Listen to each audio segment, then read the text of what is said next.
Now entering Nerdist.com. Mission Log, a Roddenberry Star Trek podcast, Episode 19.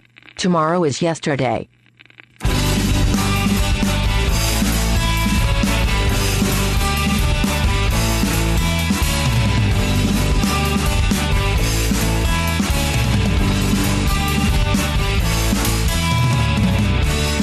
Coming to you from yesterday's tomorrow, it's another thrilling episode of Mission Log, a Roddenberry Star Trek podcast. In the future, he's John Champion.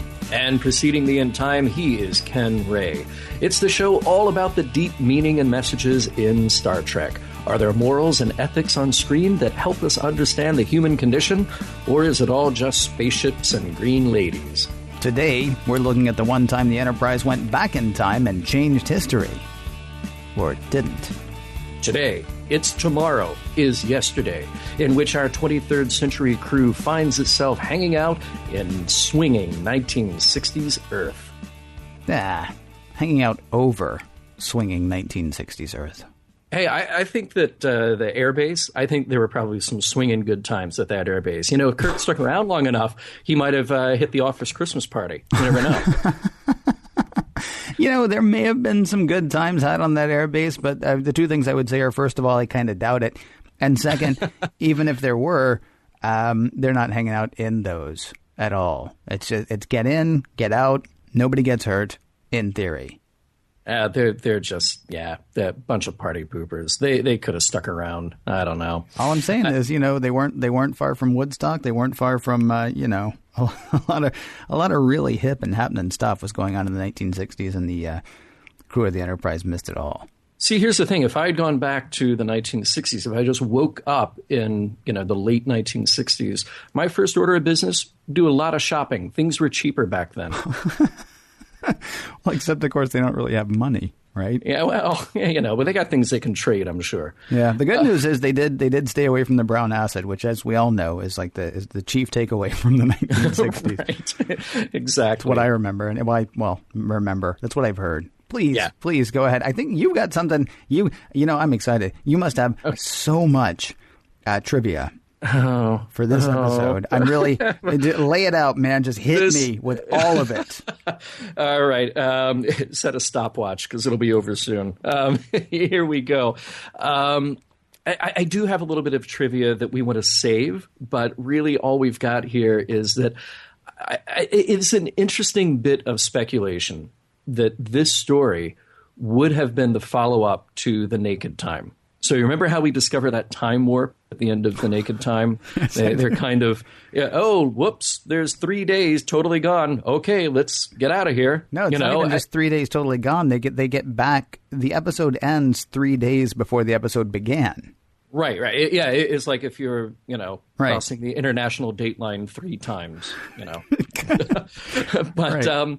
So there's speculation that time warp that they experience somehow then leads them to, as they're going back to Earth, leads them into this. Now, I haven't found concrete evidence for that being the case. So if any of our listeners have the source for that, I would love to know. All that I really found is that Bob Justman early in 1966 sent Gene Roddenberry a memo basically outlining the story. And he's basically saying, hey, what if the Enterprise finds itself above 1960s Earth and things happen and they get discovered and they have to kind of fix history so that they don't destroy their own futures. And then several months went by and Bob Justman kind of prodded Gene again and said, hey, remember that story idea that I had? Why don't we do something like this? And even kicked around some title ideas like Tomorrow is Yesterday, and another one, All Our Yesterdays, which actually became another episode of Star Trek. So this is the only kind of memo concrete stuff that I've found. But if people have more, like I said, I would love to know, because it is interesting speculation to get the idea that time warp somehow led to this episode, and it would have been a two-parter. But Star Trek was not much for two-parters, as we know. That's it? I tried so hard. Do you want to jump in here? I did a tiny bit of digging because I had a feeling that something like this was going to happen. You know what I love to do is find like the hidden gems, the stars, in an episode, and Roger Perry, he plays Captain John Christopher in this episode, who we will get to know in the recap in just a moment. Still working well into the 21st century. Well into the 21st century, excuse me, in a couple of movies of which I have never heard. And it looks like in the early 90s, he was in a couple of Christmas movies of which I had also never heard. Now, Ed Peck, who plays Colonel Fellini in this episode, is an actor who you will recognize, though you will never be able to figure out what you know him from. I'm a big fan of Fellini. Okay. Oh, different Fellini. Yeah, you're caught on that's the character, not the one you're thinking. Okay, so I'm a fan of them both. Yeah, Ed Peck. If you watched TVs or movies ever, but mostly in the 70s, then you've seen this guy a million times. All in the Family, Archie Bunker's Place, Benson, Heaven Can Wait, Mork and Mindy, Barney Miller, Macmillan and Wife, The Incredible Hulk, Hong Kong Phooey, Bullet, The Last Unicorn. I mean, this guy, character, journeyman, Ed Peck, in everything, and he will always be that guy that you'll be like, what do I know him from? Well, the answer is everything. Now, sadly, Mr. Peck went on to his great reward in 1992, though I like to think if there is an afterlife, and, we all know, dicey, people are already firing up emails right now. I like to think if there is an afterlife, that Ed Peck finally got a starring role, and Carol O'Connor and Bill Bixby and DeForest Kelley and James Doohan and a whole host of big names are playing extras and one shots on the Ed Peck show. I think that is a beautiful thought. Yeah, and trivial. Right, it is trivial, but well done, your contribution to the week's trivia.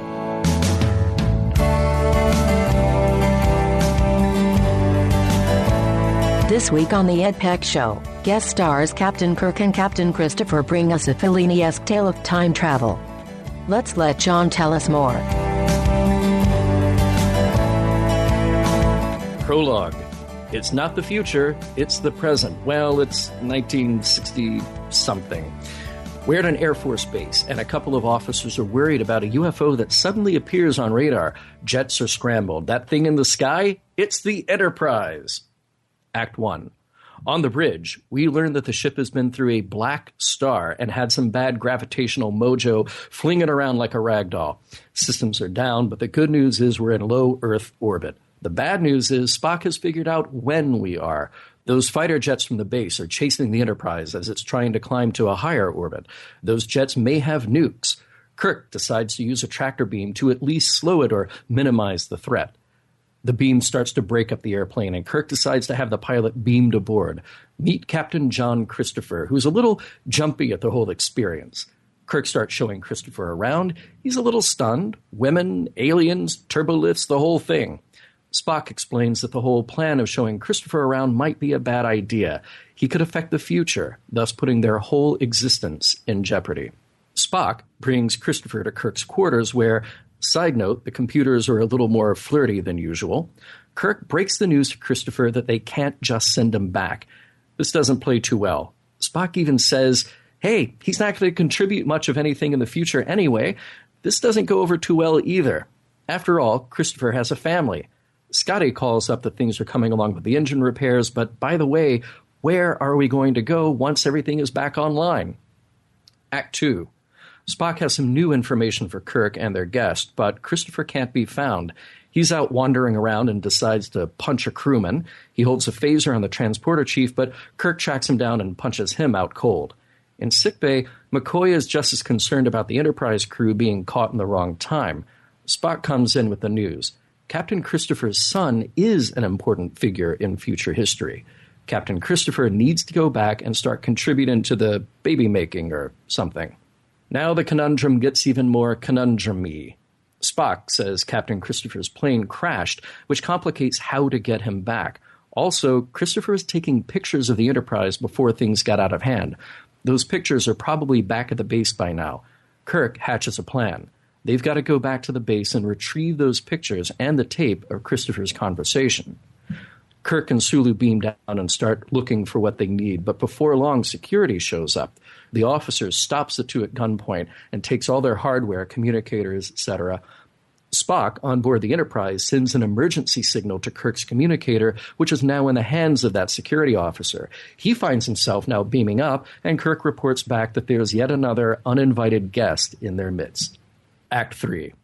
The security guard will stay in the transporter room while Kirk and Sulu look for the rest of the records of the Enterprise and the Air Force Base.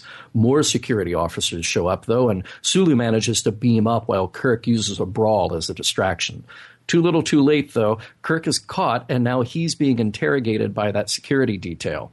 On the Enterprise, Spock decides to mount a rescue operation, this time with Captain Christopher in tow to help find the captain. By the way, that other security officer is still hanging out in the transporter room. Fortunately, there's a soup vending hole in the bulkhead to keep him occupied. Down at the base, Sulu and Spock get to work rescuing Kirk with a few well-placed judo chops and Vulcan nerve pinches. Captain Christopher sees this as an opportunity, though, and he whips out a gun from one of the unconscious officers. He's staying on this planet in his own time if he has to use force to do it. Act 4. Captain Christopher is really fed up, but Spock makes short work of him with another nerve pinch. He's just doling them out like candy in this episode. Finally, after many fits and starts, Spock can get to the task of planning a return to the 23rd century after leaving Captain Christopher behind. That whole gravitational mojo that got them there will probably work in reverse if we hurl the Enterprise toward the sun at full speed and then slingshot around it, or something like that. All Scotty has to do is slow down at the right moment. Time will start to go backwards, then forward. They don't want to end up too early or too late. If they time it right, Captain Christopher and the soup-eating security guard can be beamed back to a point right before they found themselves interloping in the first place. So really, the whole UFO incident and meeting ancient ancestors would have never happened. And that's pretty much how it happens. As the Enterprise whips around, Captain Christopher is beamed back into the cockpit of his jet a fraction of a second after he was first beamed up in the first place. Also, the soup gourmet is beamed back into his place. Now the Enterprise can very dramatically pick up speed and whisk forward into the future. Scotty puts on the brakes somewhere around, Starfleet is back on the radio, which means they are back in their own time. Hey, I got a question. Yeah. Is that a sonic screwdriver that Kirk's using to break into stuff? It certainly is. I'm certain of it. It is a very wibbly-wobbly, timey-wimey episode, this one. Yeah. Oh, yeah. Doctor Who had been on the air in the UK, since 1962? I have no idea. Yeah, somewhere around there. But yeah, it's very much a sonic screwdriver kind of thing. Yeah. I like it. Yeah, I would add that prop to my collection. Totally, yeah. Yeah. And they can look like anything, apparently, because really it looks like a film canister.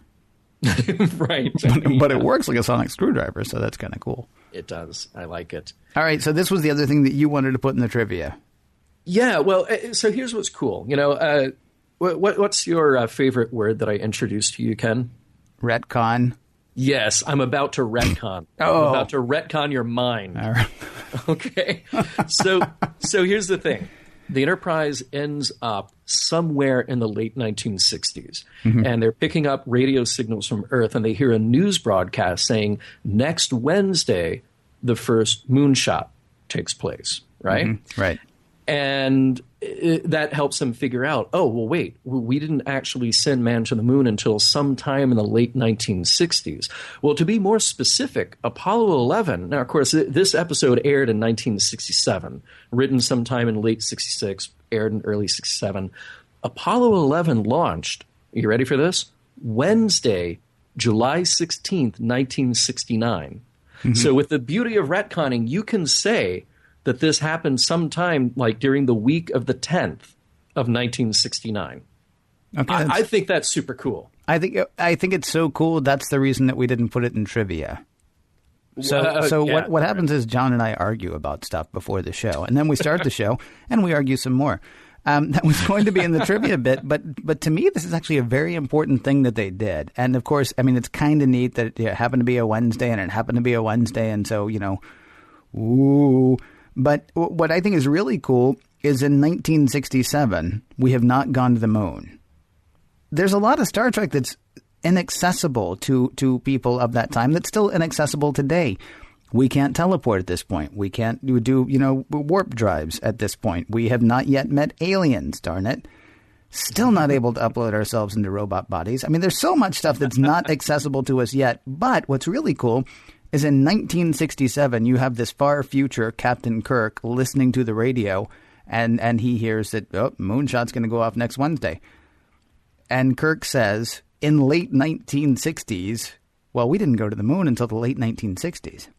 I actually really appreciate this thing because this is a message to the viewing audience that all of this stuff that looks so far away, we've got teleporters and we've got machines that can just, dole out chicken soup at the drop of a hat.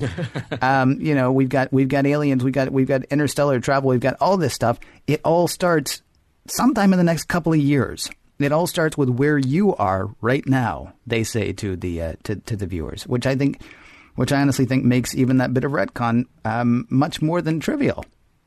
That's beautiful, man.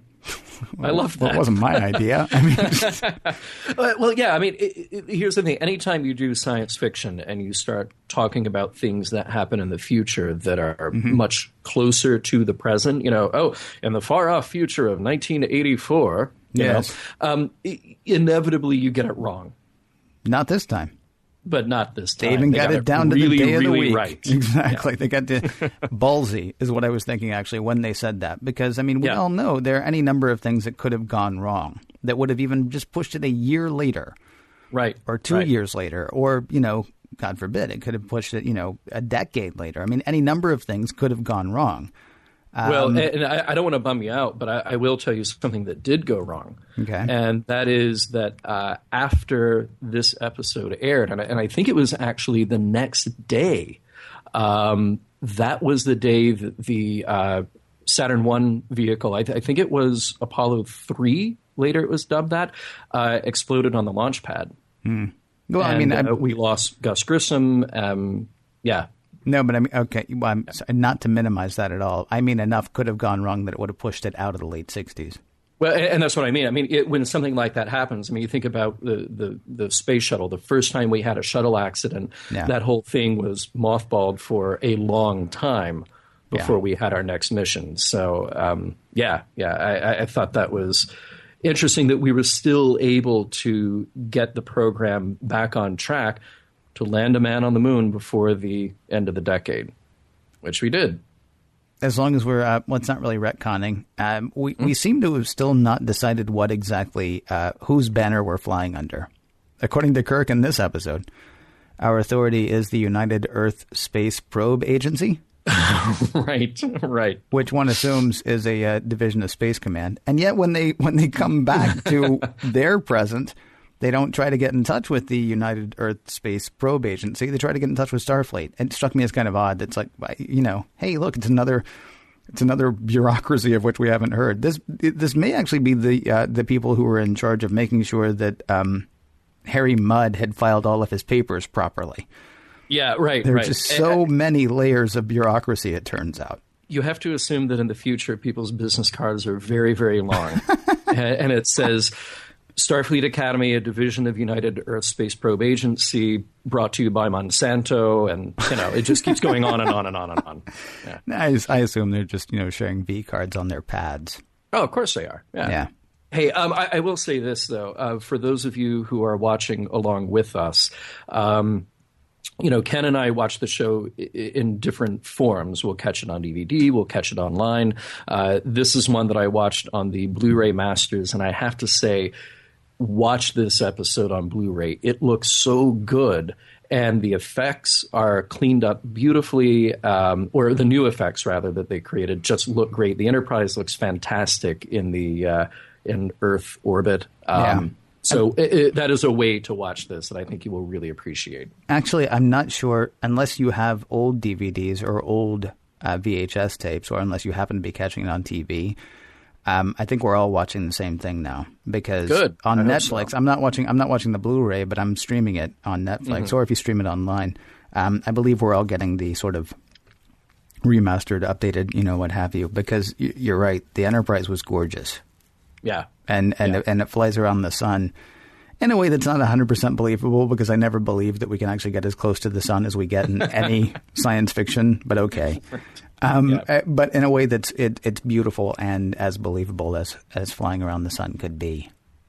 Hey, but you know what we have in the future that's very exciting?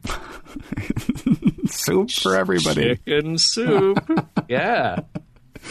Now, this really struck a nerve with you, though. It did. Well, it didn't strike a nerve with me. This is another thing, sort of like the whole we're going to the moon soon. I mean, telling the audience, we're going to the moon soon, as they do in the beginning of this episode. There is something neat. So when the security guard, the patrolman that they accidentally beam up, the second guy that they accidentally beam up, is sort of gobsmacked. He's dumbfounded, by everything that he sees. And, in all honesty, we would like to think that we would be as cool as Captain Christopher. Mm-hmm. He takes everything very much in stride. He's very cool. Yeah, he's very cool. Well, he takes everything in stride, I will say. Right. The security guard, which is odd, because he's supposed to be, prepared for the unexpected, not so cool about the whole thing. And so while he's being basically detained in the transporter room, the transporter chief, who looks like Sean Penn, kind of. The transporter dude says, "Are you hungry?" And the security guy says, "Yes." And the guy says, "What do you want?" And he says, "Chicken soup." And boom, he pushes a button and there's chicken soup. And it's kind of neat because, again, it's another one of those things that makes the future a little bit more accessible. And it also handles some of the issues that we have in that day. I mean, we're starting to, in the late 1960s to early 1970s, we're starting to wake up to the fact that there is a world outside of our own here in the States. I mean, there's starting to be concern about overpopulation. There's starting to be concern about hunger or famine. Mm-hmm. And, it's kind of a neat little message to say, in the future, getting what you need will be as simple as knowing what you need. I mean, it's just, food's not really going to be an issue. Things are not going to be an issue. Now, on the one hand, that could lead to a really incredibly materialistic society. But hopefully that's not what we use it for. It's like, what would you like? Would you like some soup? No, I'd like a mink coat. In fact, I'd like 20. Hopefully we're not doing that kind of thing. At the same time, you do have to, it's kind of lucky that the Sean Penn lookalike had the card for chicken soup right there with him. Well, true, yeah. He didn't even push anything. It was just like, he just, slides in this card and out comes chicken soup. I mean, it would have been maybe kind of embarrassing if he had been like, "Are you hungry?" "Yeah, what do you want?" "I'd love chicken soup."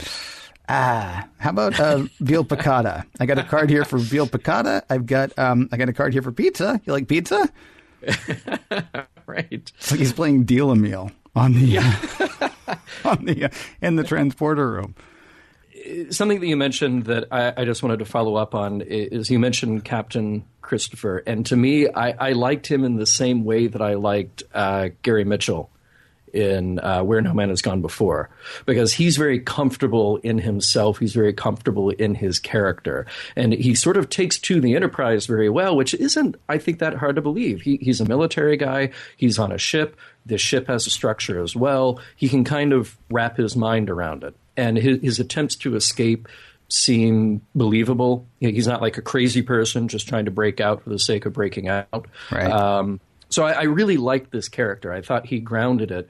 And that's what's cool about when science fiction can do that, when you create a character who gets to be a proxy for us. Well, yeah, except, I mean, again, which one is actually the proxy for us? Would it be the Air Force captain, or would it be the bumbling security guard? Well, I guess it all depends on how much you like soup. Well, no, not just that. I mean, which one is actually a proxy for who we are? I mean, there's the one thing that I didn't understand is in this push-button future, Kirk is convinced that Christopher couldn't hack it, that he couldn't handle it. Now, part of that's because he's got a family that he's leaving behind, but the other part of it seems to be, I mean, they say, well, he could be retrained. He could learn. What? Right. He could learn to push a button. I mean, so much has gotten so much easier in the 23rd century than it is in the century that he lives in currently. And yet, and yet Kirk is just convinced that he couldn't. That he could never grasp the complexities of being beamed from place to place. Yeah, even though it's already happened to him. I'm back and forth on Christopher. Honestly, I think as much as I don't want this to be the case, I think the security guard is much more like what most of us would be were we beamed up to the Enterprise. Yeah. It's really hard to say. I mean, I think we would all be kind of fascinated by it first, but then as kind of the reality sets in, and particularly with what Captain Christopher is facing, losing his family and all of that, then you're going to go nuts. Then you can't handle it. But I don't know. I like to think that he could be retrained. He's a smart guy. He's you push different buttons in a jet than you do on a starship, but he's not a dumb guy. But we go a different direction with the story, and we don't have to really face that, him being caught out of time.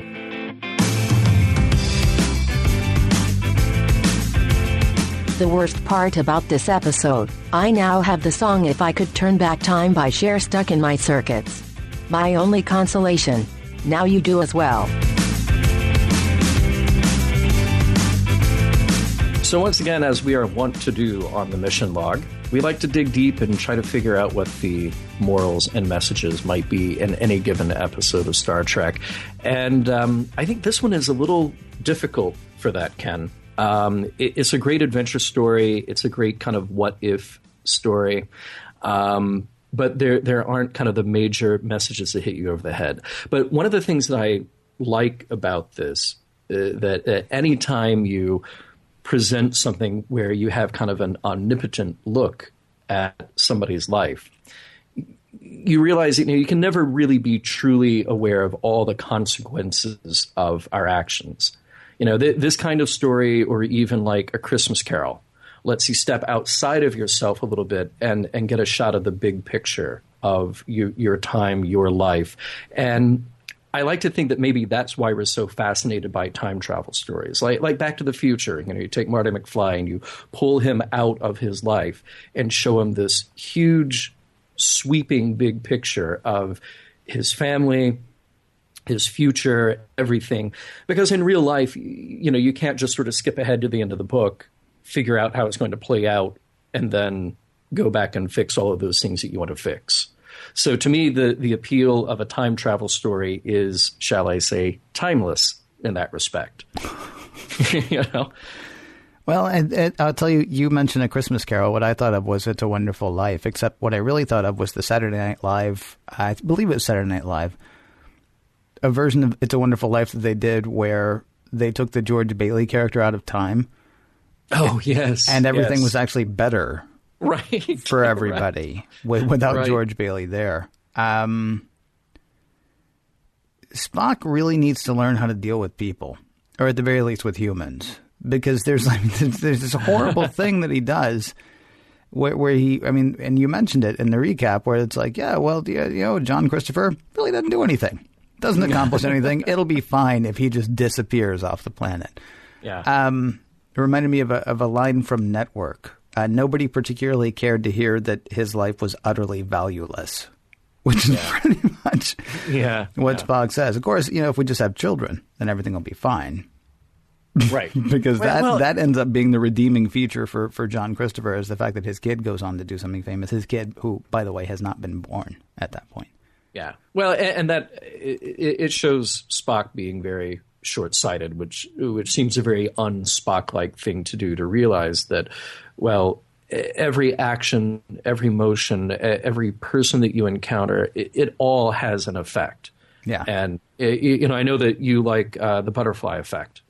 And that's exactly what we have going on here. If you move one little thing, that one blade of grass or whatever, then you can affect history.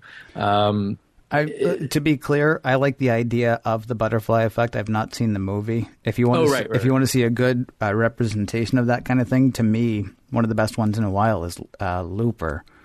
And what's really great is they don't even seem to realize in Looper. I don't want to ruin anything for anybody if you haven't seen it, but they don't even seem to realize in Looper that time is changing. We're seeing this character existing in this one time period, but he is both his younger self and his older self. And when something happens to his younger self, it is automatically part of his older self. But there's no like, wait a minute, something's changed, or there's no, why is this way now? It's just sort of like, it's the second it happens, it's always been. Right. Which, would have been a very difficult thing to portray on Star Trek, but it's also kind of an interesting idea. Maybe just the fact that they did this did change everything in the past, and they're going through trying to guard against changing anything. But the problem is, anything that they're trying to guard against changing would have changed over 200 years ago. You're blowing my mind. Oh, dude, time travel hurts. It's wibbly wobbly. It is. Yeah, it is. Well, but okay, so there's kind of one of the problems with this is that we are, as the viewing audience, we are totally on board with Kirk and the crew of the Enterprise and this future of Star Trek. They're the good guys. Mm-hmm. They're the heroes, and we assume that what they're doing is correct. But there's a huge self-serving thing there. Yeah. If you would really be unaware of the effect that you are having on time, unaware of the effect that you're having on history, who's to say that they are correct, that they are right? This is kind of one of those might makes right things. They're holding the deck of cards. They have the power, and they've got the technology behind them to actually solve this and fix it, but fix it to their liking. Well, the good news is they're at least not fixing it to their liking. Kirk or anybody on the Enterprise with access to the teleporter, actually, or to the transporter room, could have beamed down, put a significant amount of capital into the bank account of their great, great, great, great ancestor. Right. And then, beamed back up and been treated like a king when they got to the Enterprise because of whatever they had, set in motion. So, the good news is they're at the very least not trying to change it in any way. But again, you're right, that's very self-serving because we don't know that their presence 200 years earlier or 250 years earlier or however much earlier it is, they don't know that their presence wouldn't have actually ushered in an entirely new era in all of history, based on the fact that we can actually see where we're going instead of having to stumble through it. Well, and it's a huge gamble to just say that, if we put these guys back where they came from, maybe they'll forget what happened because the events haven't taken place yet. No, we can't do that yet. We have to get to that in a minute. I agree. Don't we? That's at the end. And okay. And I got plenty of fight in me for that one. So okay, but it is one of those examples of the reset button, which we don't want to step out of the timeline again here, but science fiction and especially Star Trek comes under fire a lot for using the reset button. We're doing time travel; all these things with huge consequences take place.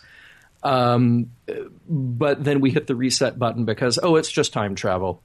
We can change it. We can fix it and make it the way we wanted it to end up anyway. Well, yeah, okay, so I guess we're going to go ahead and do it anyway. Right, so they beam the two guys from the Air Force Base back, and they beam them back to a time where before...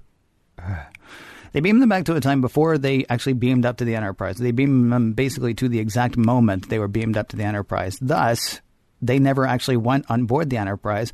Thus, there's nothing for them to forget because it never happened, is how they explain it in Star Trek. Here's the problem. If you take the Enterprise back 200 years, well then, they are now 200 years before the Enterprise was even invented. By the logic that saves them at the end of this episode, the Enterprise should just crash. Should just crash the second it gets there because everybody should be like, wait a minute, starships won't even be invented for 200 years. I don't know how to fly this. And, pretty much you end up with a sort of a Watchmen thing, except it really is coming from the sky as opposed to just pretending to be. Right. Yeah. Time travel hurts, especially when you try to be logical about it. So what else have you got for us? Ken, does your computer talk to you? Well, not so as anybody else can hear. Yeah, I'm that guy. You know, sometimes I wish I weren't that guy. It's the way I was raised. It's the people I hang out with. Sexism just shows up. Mm-hmm. There's a bit of Don Draper sexism in this episode. I'm not trying to fault it. It's just there. The computer was more or less reprogrammed on Signet 14, a female-dominated society on which the Enterprise was repaired. You didn't actually make much of this in the recap, but right. Yeah. Signet 14, the women who run Signet 14 decided that the Enterprise computer didn't have enough personality, so they gave it a personality. And it's a girl, and so it's funny. Like it's flirting with Kirk. It calls him dear at the end of everything. And by the way, it sounds kind of sexy. If I could get my computer to talk to me that way, I might. But it's too affectionate as far as Kirk is concerned, because you know how women are. And it has an annoying tendency to giggle, according to Spock, because you know how women are. And it's really interesting, I have no emotion, I have no anything. Spock is annoyed by the computer. If the computer still does what the computer should do, Spock really shouldn't care. But, there's sort of a Don Draper sexism going on. Now, I don't fault Star Trek for it necessarily, because it's definitely a product of its time. This episode is a product of its time, but it's kind of a stark contrast to what we would expect to see on the screen today, unless you're doing a set piece like Mad Men. We have women running companies at this point. We have women in high levels of government. And you get the impression that Kirk would still expect them to fetch him a cup of coffee when he asked for one. Right. From this episode. Now, is it a message? No. Is it immoral? No. It's interesting to point out where we were as opposed to where we are today, because seriously, try writing that today and getting away with it. But see, I like to think that this is probably a very real world problem, though, for right now, that, some group of software engineers at Apple, when they came up with Siri and the other voices that are in the Mac and all of this stuff, they had to sit there and they go, okay, well, we need this to be personable enough that people aren't kind of weirded out by it or bored by it or whatever. Okay, well that's friendly. Oh, but if we do that, that's going to be too sexy. We need to scale back on that. So I feel like this is something that will continue to come up and will continue to be a problem the more that voice becomes a primary mode of interaction with your technology, and we will be able to program that, and we'll be able to say, well, today I want the kind of dry sounding, maybe the male English butler type as my computer voice, but tomorrow I want the friendly, flirty female voice, Well, correct me if I'm wrong, Siri's a dude in the UK, isn't he? Yes. Yeah. Yes. So, it's also, this depends sort of on where you are or where you're coming from. But, one hopes that's an issue that will be sort of hammered out at some point. There's a difference, though, I think. Yes, there are people working on it, but I don't think they're just automatically going to make it comical or automatically make it too affectionate. You're right. We would be the ones to hopefully guide that a bit. Yeah. Hopefully, too, this is something that's solved in the future. In fact, if anybody in the future is listening and wants to send a message back to the past, please do so. We would love to hear from you. Time travel is one of the trickiest tricks in science fiction. Done well, it can create endless debates on ethics and logic. Done poorly, you just wish you had your time back. So how is it done on Tomorrow is Yesterday?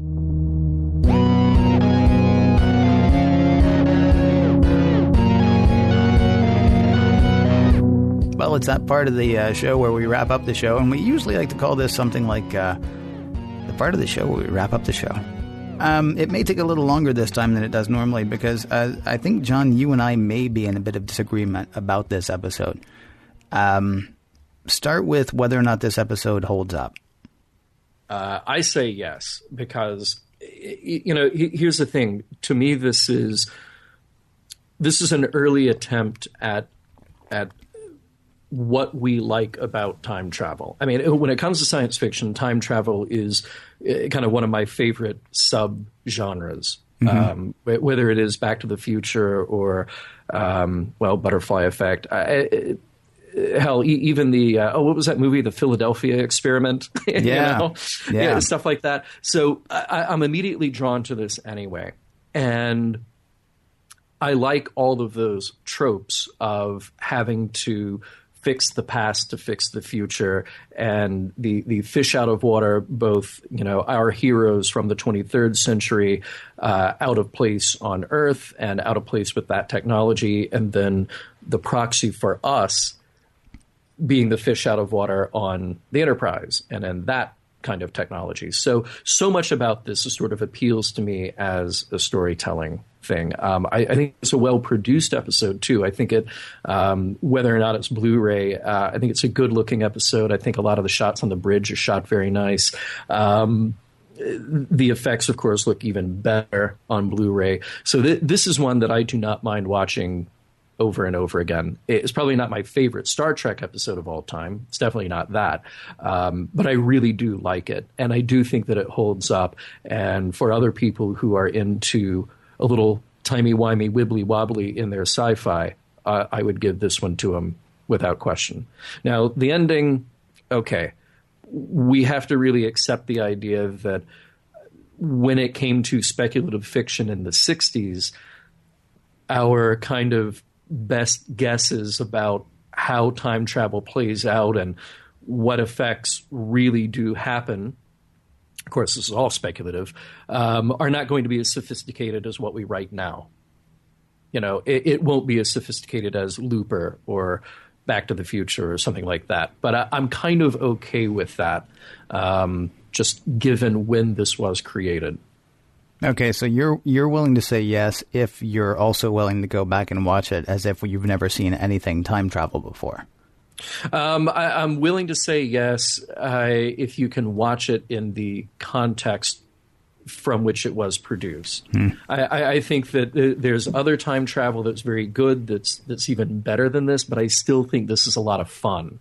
So I think it's fun if you're already a Star Trek fan. If you're a science fiction fan and you're not a Star Trek fan, first of all, I don't understand. But second, if you're a science fiction fan and have done a lot of reading about time travel, or done a lot of reading of novels about time travel, or seen a lot of time travel movies, but you've not really glommed onto Star Trek, you're going to see this as Fisher Price.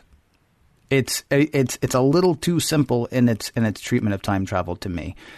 Starting with the captain of the Enterprise really has no clue why he shouldn't show somebody from 200 years ago around the future. He's like, hey, don't worry about it. You'll be fine. Come on, let me show you a bunch of stuff. I think you'll find it pretty neat. And then Spock's like, maybe you shouldn't show him that. Oh, you're right. Now we can't take him home. I mean, he's like, I can't even say. He's like a heavy from a gangster movie who's not thinking about everything. He is Frank Pentangeli to Michael Corleone, right? Frank just wants to go in and beat people up and kill them. And Michael's like, you really aren't thinking more than two steps ahead. And Kirk is not thinking more than two steps ahead in this episode, which that kind of bothers me. And then there's the reset button at the end. I mean, there's the whole, we're not going to worry about the consequences of time travel because we are automatically going to be able to fix it. Right. And okay, if I can do what you're doing and go back to 1967 and watch it then, when there's been some great, science fiction written about time travel, but there hasn't been nearly as much, presented on television or in movies, at least not intelligently. Then maybe I can get excited about this episode. I think it really wants to be a mind-bleepery episode. But if you've been fed on a diet of Star Trek 4 and the Back to the Future trilogy and the several Terminator incarnations and Quantum Leap and the Butterfly Effect, as we mentioned, and Time Bandits and Somewhere in Time and Looper, then this episode leaves you flat. And I would say that all of those, every one of those that I just named, I'm not overly familiar with Quantum Leap and I haven't seen the Butterfly Effect. The rest of those things, though, are fantastic treatments of time travel that do actually kind of consider the ramifications in ways that are better than, no, don't worry about it. It'll be cool. We'll just drop you off exactly when you were. And it'll be like this whole thing never happened because for you it won't have. But the Enterprise still remembers. And everybody on the Enterprise still remembers. I mean, it's kind of fun to think about, okay, what would I do in that situation? I guess maybe that makes it worth it. But you have to be able to relatively easily able to look past the inconsistencies on what we've accepted as far as time travel fiction. And that, that sort of troubles me. Plus, I talked to a couple of scientists earlier this summer, and they say there is absolutely no way that slingshotting around the sun is going to send you forward or back 200 years in time. But, that I can even let go of. It's just to tell me a story for an hour that in the end will literally have absolutely no consequence whatsoever. That kind of was a letdown for me. Well, that is frustrating, but we'll call it a split on that. But I think more importantly now, pray tell, what is the message here? Well, if you go 200 years into the past, try not to screw anything up. I would say that's a chief moral right there. Or maybe a bigger moral would be, try not to go 200 years into the past. Well, yeah. Although maybe a lot of fun could be had in the early 19th century. I don't know. If you want, this episode is an ethical dilemma. It's not a moral one. Yeah. So then, if you want to go ahead and try to pull something out of it, what would you do? What would you have done in that situation? Let's make you. Who do you want to be in this? Do you want to be Captain Christopher or Captain Kirk? Well, Kirk, I think Christopher is kind of the easy one here because I agree and I understand Christopher's motivations. No. He's not going to give up his family. He's going to try, he's a military trained man. So he is trying to do everything that he understands from his training, which is to get out of what is potentially, enemy territory at this point, people who are going to mess with your life and get back to base. So I get it. I get him. Kirk is the one here ultimately has to make the decision. He's being presented with the facts from Spock, as he does. He's being presented with kind of the human toll from McCoy, which is what he does. And then ultimately he has to make a decision to say, here's what we do with Captain Christopher. Here's what we do with the security guard, Fellini. No, that's not Fellini. I'm sorry, that's not Fellini. Yeah, Fellini was the other security guy doing the interrogation. So he has to decide what will happen. And I think the risk is still too great to assume, well, if we beam this guy back at exactly the right moment, which probably won't work anyway, I think at a certain point, you would have to trust Captain Christopher and just say, look, we should have sent this guy back a long time ago. And people might think he's crazy, but he is smart enough that he could probably weather that. We already said that, at this time in history, we're chalking up UFOs as weather balloons and sunspots and blah, blah, blah. So he might face a little bit of a problem getting over that and explaining the time that was lost while he was on board the Enterprise. But I think it's too risky to just start beaming people around. I think the priority is to get back home and to just get these people off your ship as soon as possible. See, I think if I'm Kirk, the first thing I do is try 2 words on Captain Christopher. Green women. Now, if that doesn't work, I don't know what you do at that point. I'm actually sort of more curious, and I kind of wish, doing the whole retcon thing, I would like to know what the Enterprise would have done had they not been able to get back to their own time, which is incredibly easy, by the way. Yeah. I'm wondering, too, because we see the bridge really gets thrown around a lot during that time travel part. I didn't hear them warn the other 423 people on the Enterprise. By the way, we're going to hit a little turbulence. Yeah. So you might want to strap in. Otherwise, we're going to be scraping you off the wall at some point. Bottles are flying around and sick bay. Exactly. Yeah. It's really terrible. I would actually be curious. I found myself most intrigued by what would they have done had they not been able to get back into their own time. We know that there's Vulcan. We know that there are a number of places that are settled, and we also know that there are a number of M-class planets that they could just go and settle. It ends up being a bit like sort of the reimagined Battlestar Galactica from sci-fi a few years ago. Yeah. I don't know. I mean, it's tough to know what you would actually do in that situation, but thankfully we end up not even having to worry about it because the whole thing never happened. Now, if you were Captain Christopher, would you want to stay? Oh, yeah. Yeah. I'm sorry not to mean. I would too. This is something, thankfully my significant other doesn't tend to listen to this show. I've pretty much warned everybody that I've ever been in a relationship with that if the aliens land, I'm hopping on. I'm hopping on board the ship. It's nothing personal. It's not that I don't love you. It's just I would like to see other planets. And it feels like, aliens landing is kind of my only chance. So, yeah, I think if I were Captain Christopher, I probably would have, hopefully I married a good woman who is going to be able to take care of my children, raise them properly. I know I've got a pension coming from the USAF. I'll assume that everything's going to be okay. I'm trekking across the stars, buddy. That would be me. Yeah. Which I guess is terrible. That's terrible. It's not you, John. It's me. I just need to see other star systems. I mean, anybody who I know who's listening, it's not you. It's me. Okay. I'm going on board. Hey, I mentioned earlier that, if you're listening from the future, we would love to hear from you. Tell you what, if you're listening from today, we would love to hear from you too. And if you're listening from yesterday, don't do anything because seriously, you're going to screw everything up for me and John.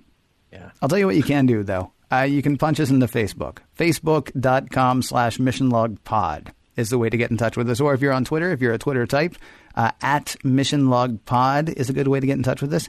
You can also talk to us on Skype. Missionlogpod is our handle there. Or if you want to pick up the phone, or whatever passes for a phone in your time, and give us a call, you can do that too. 323-522-5641. 323-522-5641. We may use what you say on a future episode of Mission Log. Hey, everybody. Next week, it may just be me if Ken gets whisked away by aliens and finds himself in a future time. But at the very least, you'll be able to hear at least one of us talk about court-martial.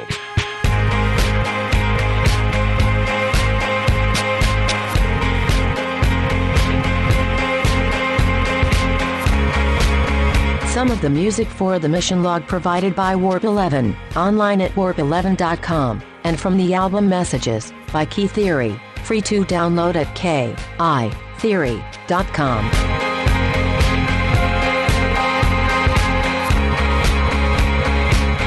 Assuming we don't stumble 200 years into the past and ruin everything for everybody for all time, we will talk again next week, whenever that ends up being.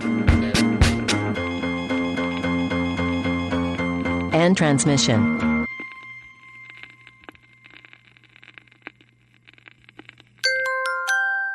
Now leaving Nerdist.com.